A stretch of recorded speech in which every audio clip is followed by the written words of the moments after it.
The early morning air in the Ardennes was thick with mist, a haze that clung to everything, trees, men and machines alike. The quiet, eerie stillness of the forest had been broken only by the sound of distant artillery fire, the incessant rumble of war that never truly ceased.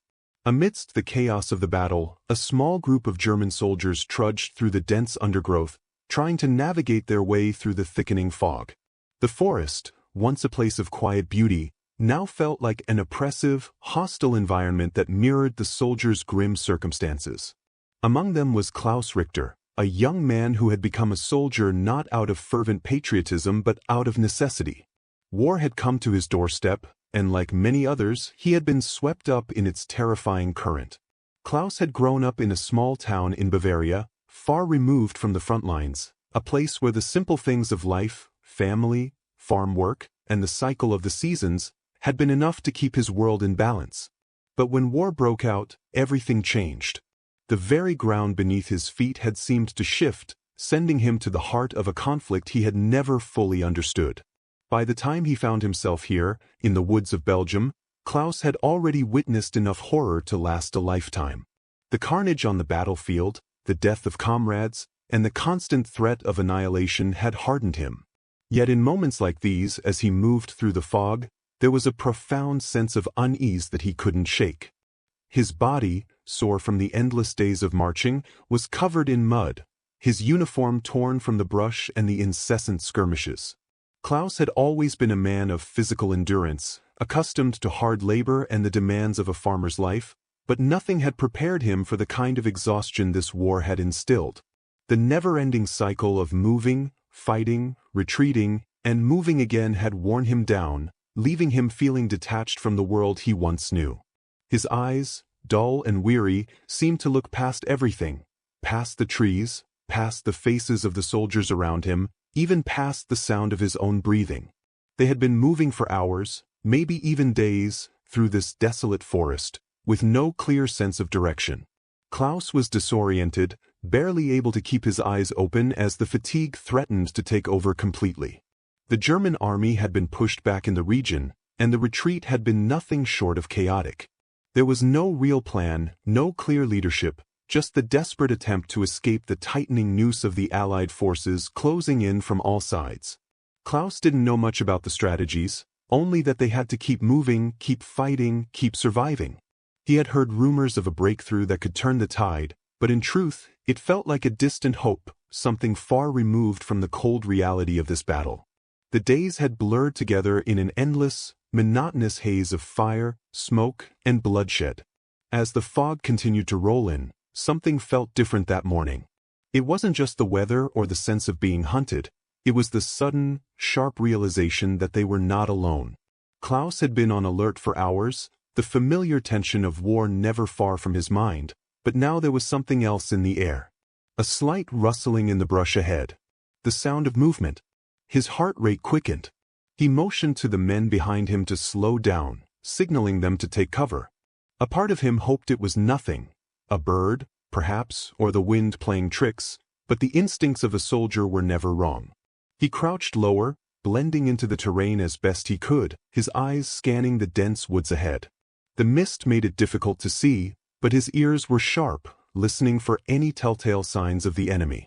The tension mounted, and Klaus could feel the familiar sense of dread creeping up his spine. He had survived countless encounters with Allied forces, but there was always the unspoken fear of capture, the uncertainty of what might come next if they were caught. He had seen what happened to prisoners, the brutal treatment, the mocking laughter, the humiliation. German soldiers captured by the Allies were rarely treated with the respect of war prisoners, and Klaus had no illusions about what could await him if the enemy found him. He wasn't sure if it was better to face death on the battlefield or the unknown horrors of capture, but he knew one thing: he had to survive. The sounds grew louder, closer now. The rustling was no longer a distant noise but something that seemed to be right on top of him. His fingers tightened around his rifle, and his grip felt as though it might snap the metal. Every instinct screamed for him to stay low, to wait, to observe, but that was before the explosion of gunfire tore through the air. The crack of the bullets sent his heart racing, and his body instinctively dropped to the ground. But it wasn't just the gunfire that was so jarring, it was the realization that the shots weren't coming from the front, from the enemy he had been expecting. They were coming from the other direction, from behind him. The sense of betrayal hit him like a physical blow. In a blur of confusion and fear, Klaus looked around, realizing that his comrades, his brothers in arms, were being shot down by their own people. The fog and chaos had made it impossible to tell who was who, and in the panic of the moment, the lines between enemy and ally blurred. Klaus was now alone, his squad scattered, and the battle had turned into an unforgiving free-for-all. There was no one to trust, no place to hide. In the haze of the moment, Klaus knew that he was alone. He had been left behind, left to the mercy of the unknown. The next few hours were a blur of desperate action and confusion. The Germans had been caught off guard, and the chaos that followed left Klaus with only one option: escape. He ran, dodging through the trees, ignoring the searing pain in his legs, and hoping against hope that he would somehow outrun the enemy fire. But the fog made everything impossible.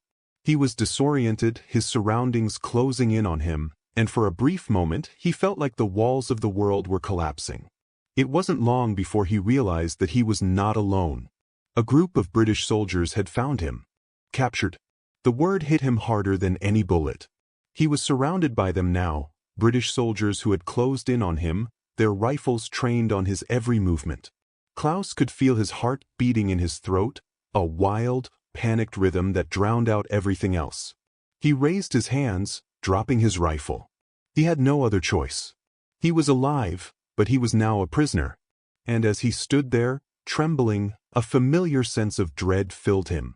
He had heard the stories of how the Allies treated their prisoners, of the cruelty and disdain they had for the enemy. This was not supposed to happen.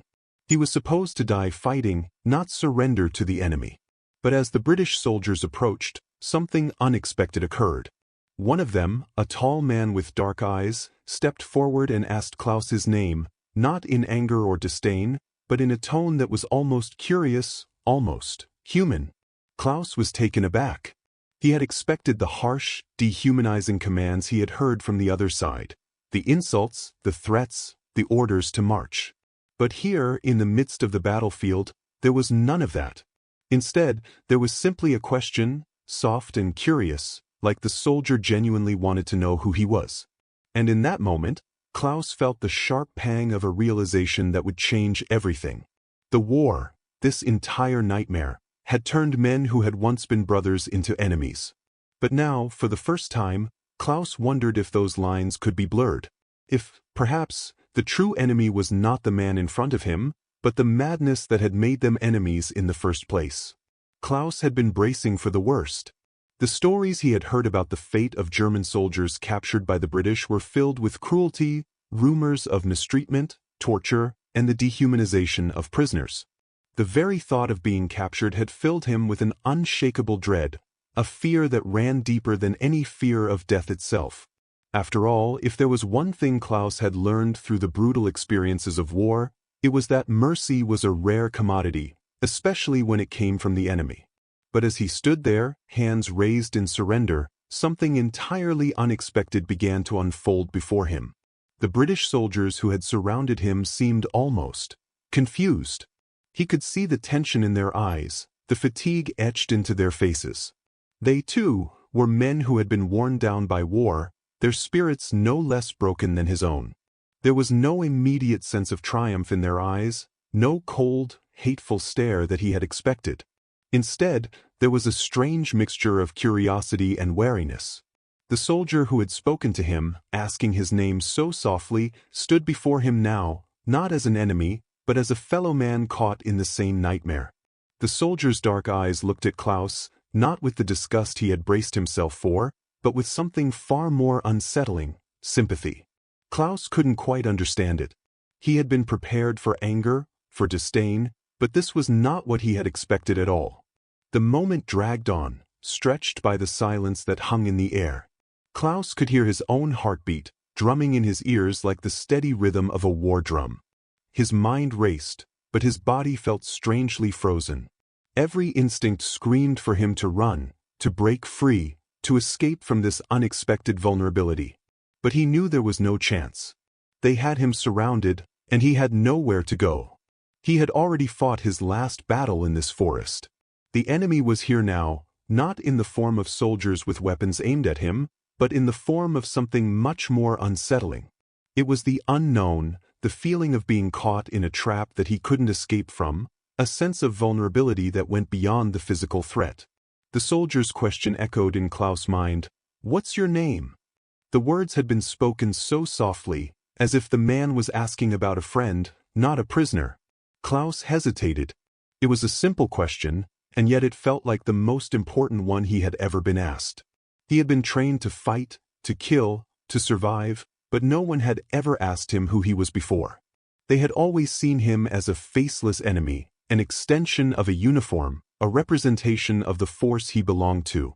To be asked who he was, as though he were a person, as though he mattered, was so disorienting that Klaus didn't know how to respond. For a moment, he simply stood there, dumbfounded by the realization that he hadn't been treated as an enemy but as a human being. "Richter," he muttered, his voice hoarse and barely audible. "Klaus Richter." The words felt strange in his mouth, as though they had no place here, no place in this foreign landscape of captivity. They were words from a life that felt distant now, a life he could barely remember. His identity, his name, what did they even mean anymore? He had been stripped of his humanity long ago, his only role now being that of a soldier. But now, for the first time, someone had looked beyond the uniform, beyond the weapon he held, and had asked him something that no one had asked in what felt like forever. His name. The British soldier nodded, his expression unreadable. He didn't say anything at first, but Klaus could see the gears turning in the man's mind. The moment stretched on, the silence growing thicker with each passing second. It was as if time itself had come to a standstill, caught between the trauma of the past and the uncertainty of the future. The forest around them was still, except for the occasional rustling of the wind through the leaves. For a brief moment, Klaus felt like he was in a strange dream, a moment suspended in time, where everything was unclear and nothing made sense. Then, without warning, the soldier spoke again, this time in a tone that was almost apologetic. "You're safe now," he said quietly. The words hit Klaus like a slap. Safe? How could he be safe? He was a prisoner of war, surrounded by the enemy, a man who had been fighting just hours ago against these very men. How could he be safe when his country was crumbling, when his comrades were dying, when the war was swallowing everything in its path? Klaus didn't know what to say. He couldn't bring himself to respond, because the concept of safety felt alien, like a foreign language that he couldn't understand. Safety was a luxury, a privilege that he had long since lost. The soldiers didn't treat him like the monster he had expected. They didn't jeer or mock him as he had feared. Instead, they treated him with a strange kind of respect, something he had not encountered in the chaos of battle.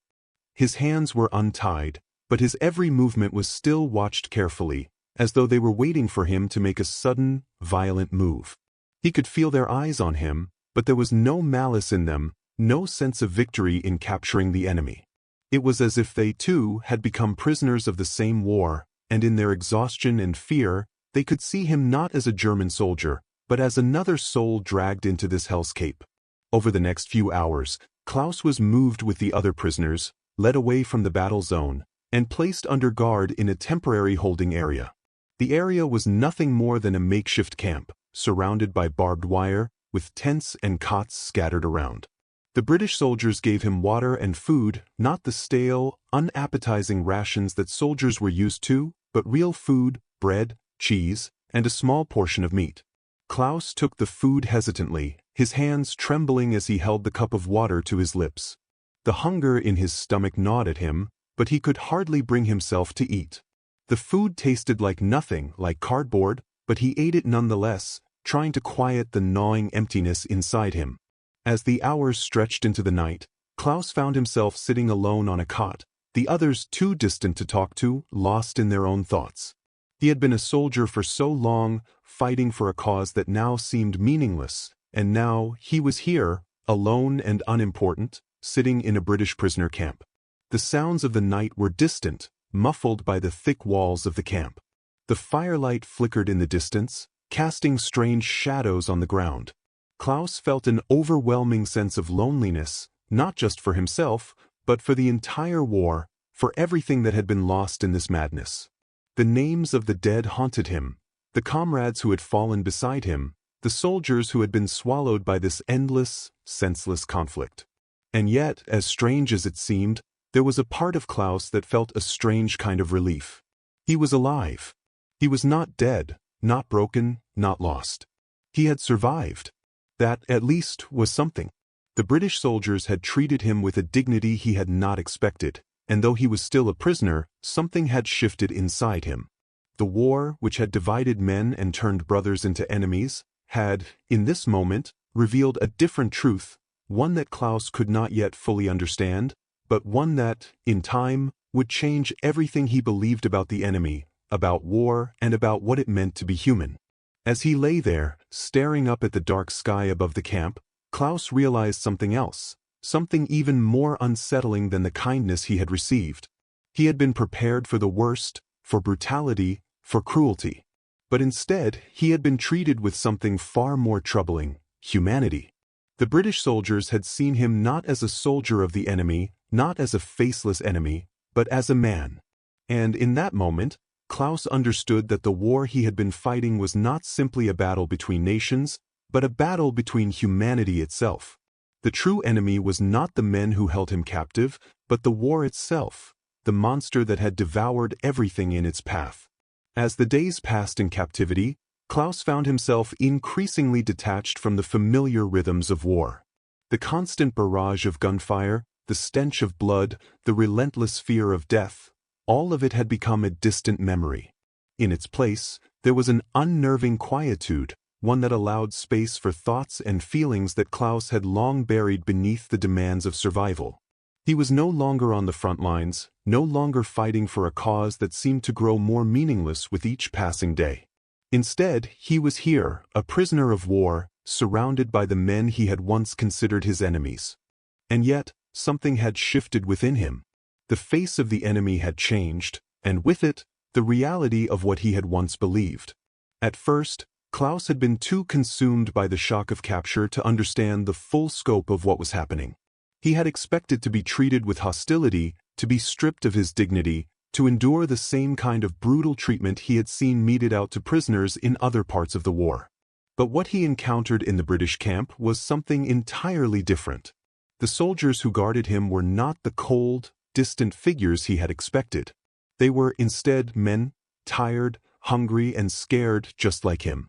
There was no sneer on their faces, no hatred in their eyes. Instead, there was a quiet understanding, a silent recognition of the shared suffering that both sides had endured. It wasn't long before Klaus realized that he had become more than just a prisoner to these men. To his surprise, he was treated with a kind of care that went beyond the bare minimum. When they gave him food, it wasn't the stale, tasteless rations that soldiers were often forced to make do with, but actual meals, simple but filling. The bread was crusty, the cheese rich, and the meat was tender. The water was cold, not the murky, half-frozen liquid Klaus had come to expect. There was no jeering or cruelty, no demands to degrade himself. They simply gave him food, as if he were just another man in need, not a defeated enemy. Klaus had always been skeptical of this kind of kindness. It felt strange to be treated with respect, to have his humanity acknowledged when so much of his life had been spent on the battlefield, where men were reduced to nothing more than instruments of war. But as the days wore on, he began to notice something that he couldn't ignore. The British soldiers, though they wore the uniforms of the enemy, were not so different from him. They were tired. They were hungry. They were scared. They, too, had witnessed atrocities, fought in battles, and seen their comrades fall one by one. And in the quiet moments, when the sounds of war were distant, when there were no orders to follow, no weapons to raise, Klaus found himself talking to them. At first, the conversations had been awkward, tentative exchanges about the weather, the food, or the latest news from the front. But gradually, these small talk sessions gave way to deeper conversations. The British soldiers spoke of their homes, of wives, of children, of villages far away from the madness of the battlefield. They spoke of the lives they had left behind, of the families they longed to return to, of the hopes they had for the future, even though they knew it was uncertain. Klaus listened, his heart heavy with the weight of their words. It was as if, in that moment, he was hearing the same longing that had been buried deep within him, a longing for the simple things of life that had seemed so distant now. And then, unexpectedly, the same soldiers began to ask him about his own life, about his family, his village, his experiences before the war. Klaus had always kept his personal life close to his chest, but here, in the strange safety of captivity, he found himself opening up in ways he never thought possible. He spoke of his childhood in Bavaria, of the fields where he had worked with his father, of the small town where he had once dreamed of becoming a farmer. He spoke of his mother, who had died when he was a boy, and of the brothers and sisters he had left behind. He spoke of the war, not as a soldier, but as a young man thrust into a conflict that had consumed him, a man who had been caught up in something far larger than he could ever have understood. What struck Klaus the most was how the British soldiers listened. They didn't interrupt him, didn't dismiss his story as that of the enemy. Instead, they listened with a quiet attentiveness, as if they were hearing something that was just as important as their own stories. It was the first time in a long while that Klaus felt like he mattered, not as a soldier, not as an enemy, but as a human being. And in that recognition, a kind of bond began to form, a bond that transcended the uniforms they wore, the flags they fought for, and the blood that had been spilled on both sides. One soldier, Sergeant Harris, became a regular presence in Klaus's days. Harris was a man of few words, but there was a calmness about him that drew Klaus in. They would sit together, often in silence, but occasionally Harris would ask about Klaus's life, or about the war, or about anything that wasn't the war. It was during these moments that Klaus realized that Harris wasn't just a soldier.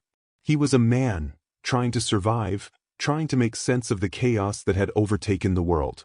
He, too, had loved ones waiting for him, hoping for his safe return, just as Klaus's family had. As the days turned into weeks, Klaus began to observe something else that was even more surprising. The British soldiers were not just compassionate in their treatment of him, they were compassionate with each other. They laughed together, shared stories, and looked out for one another in ways that Klaus had never seen among the German soldiers. The camaraderie among them was palpable, a quiet sense of solidarity that cut through the noise of war. Klaus realized that, despite the vast gulf between them, they were all just men. Men trying to survive, men who had been swept up in the tide of history, men who had been forced to fight not because they wanted to, but because they had no choice. Klaus had often wondered in the stillness of the night, why war had to be this way. Why had it come to this?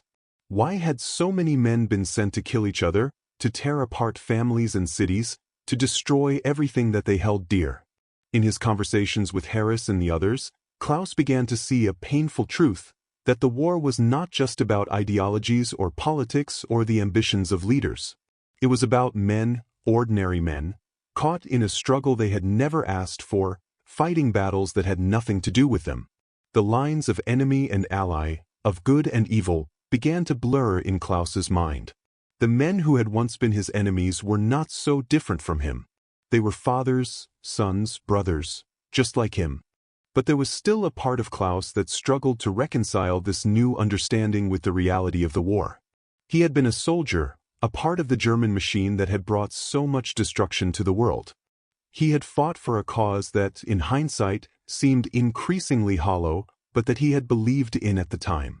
How could he reconcile the image of these men, whom he had come to care for in some small way, with the broader conflict that had consumed so many lives? Was it possible to see the men who had once been his enemies as human beings, as allies in this struggle for survival? Or had the war stripped away all sense of morality, all sense of right and wrong? It was during these moments of doubt, during the long, quiet hours when the world outside seemed distant and unreal, that Klaus began to understand something fundamental. The true enemy wasn't the men who wore different uniforms. It wasn't the soldiers who fought on the other side of the battlefield. The true enemy was the war itself, the monster that had torn apart everything in its path, leaving nothing but destruction and pain in its wake. And in the midst of that war, the only thing that mattered was the ability to recognize the humanity in the other, to see beyond the uniform, beyond the label of enemy, and to acknowledge that, in the end, they were all the same. They were all just men, caught in a world that had forgotten what it meant to be human. As the days continued to pass in captivity, Klaus found himself changing in ways he couldn't fully explain. He still didn't know what would become of him or the others, but one thing had become clear. The war had taken so much, but it had also given him something unexpected, a sense of understanding, of connection, and of hope. And perhaps that was the most powerful thing of all. The days blurred into one another, stretching endlessly within the confines of the British prisoner camp.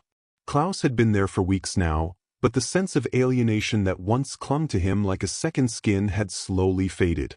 The sharp edge of fear and uncertainty that had initially gripped him upon his capture had softened into something more complicated, something that was difficult to understand and harder to articulate.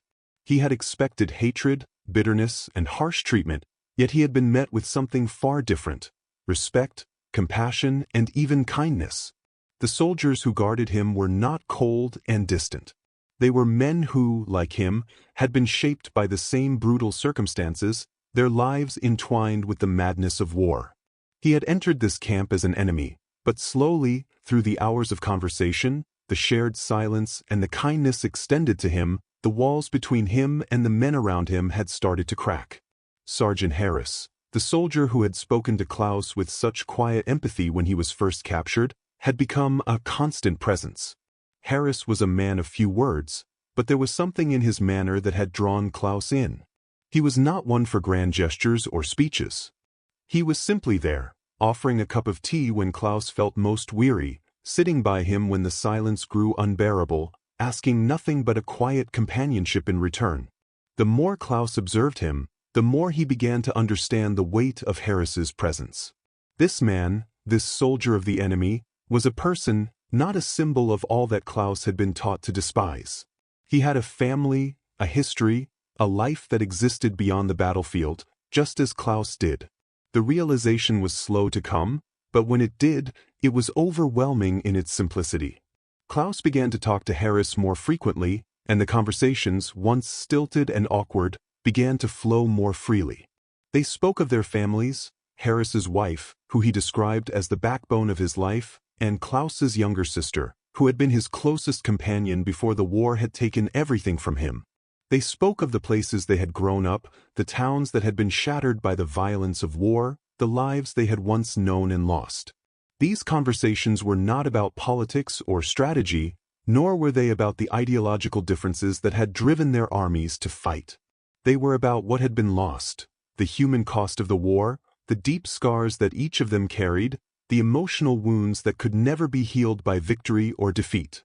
One evening, after the sun had dipped below the horizon, casting the camp in a dusky twilight, Klaus found himself sitting across from Harris by the small campfire. The flames flickered in the evening breeze, casting long shadows that seemed to stretch into the void of the night. Harris had been quiet for a long time, his eyes fixed on the fire, his expression distant. Klaus knew that there was something heavy on his mind, something he had been carrying but had yet to share. After a moment, Harris spoke, his voice low, almost as if he were speaking to himself rather than to Klaus. "You know," Harris said, his tone thick with a weariness that seemed to come from deep within, "I used to think I understood what war was. I used to think that it was about right and wrong, about duty, about protecting my country, about standing up for something greater than myself. But now I'm not so sure anymore." He paused, running a hand through his graying hair, his eyes never leaving the flames. "I've seen so much death, Klaus. So much bloodshed. And for what? For a flag, for a cause, for men who will never know the faces of the ones we've killed. I'm not sure I believe in any of it anymore." Klaus listened, feeling a lump form in his throat. The words struck a chord deep inside him. He had heard similar sentiments from other men before, but hearing them from Harris, someone who had once been his enemy, made them feel all the more powerful. Harris wasn't just a soldier who had fought for the British cause. He was a man who had been torn apart by the very war he had been asked to fight in. The war, it seemed, had a way of wearing down even the strongest convictions, the most resolute beliefs. The brutality of it, the senselessness of it all, stripped away the layers of patriotism and duty, leaving only the raw truth of the devastation it caused. Klaus sat quietly, his own thoughts swirling. He, too, had been swept up in this war, believing at one point that he was fighting for something noble, something righteous. But as the days had passed, as the death and destruction mounted, he had begun to question everything. What had they been fighting for? Was it really worth all the suffering, the bloodshed, the broken families? Had the war been about something grand, or had it simply been a catastrophe of human folly, a never-ending cycle of violence that had no real purpose other than to destroy? "I understand," Klaus said after a long silence.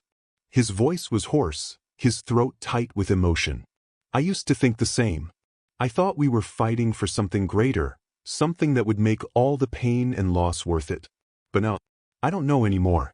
I see all the destruction, all the lives ruined, and it feels like we're just chasing something that isn't real. We're killing each other for nothing." Harris nodded slowly, the lines of his face softening as he regarded Klaus. "It's not just the soldiers, you know," he said quietly. "It's the families, the children, the ones who are left behind. We're all part of this mess, all of us. And when it's all over, when the fighting stops, it's those people who will have to pick up the pieces. We won't be there to see it. We won't be there to rebuild what we've destroyed. But they will. And that's the real tragedy." Klaus felt a sharp pang in his chest at the thought. He had lost so much during the war. His home, his family, his future. The idea that there were so many more who would have to rebuild from the ashes of this conflict filled him with a profound sadness. He had never allowed himself to think beyond the immediate battlefield, beyond the next fight, the next victory or defeat. But now, in the quiet of the camp, he began to see the larger picture. The war was not just about soldiers fighting soldiers.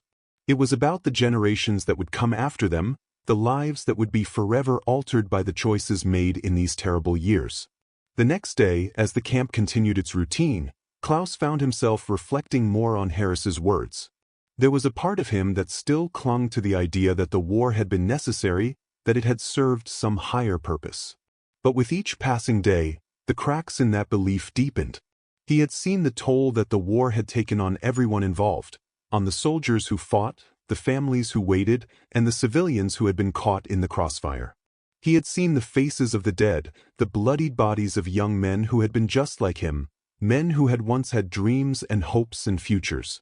And in the quiet moments, when the sounds of war were distant, he could almost hear their voices, asking why it had all happened, asking what they had died for. Sergeant Harris, too, seemed to carry the weight of those questions. He had always been a quiet man, but in recent days, Klaus had noticed a certain heaviness in him, a weariness that went beyond the physical exhaustion of war. Harris had seen the horrors of this conflict, had lived through the pain and loss, and it had taken a toll on him in ways that were hard to measure. He had lost more than his comrades. He had lost his faith in the war, in the idea that any of it had been worth it. But there was something else in Harris's eyes, something that Klaus recognized, something that gave him hope. It was a quiet determination, a refusal to let the darkness consume him entirely. It was as though, despite everything that had been broken, Harris was still holding on to something, still trying to find meaning in the midst of chaos.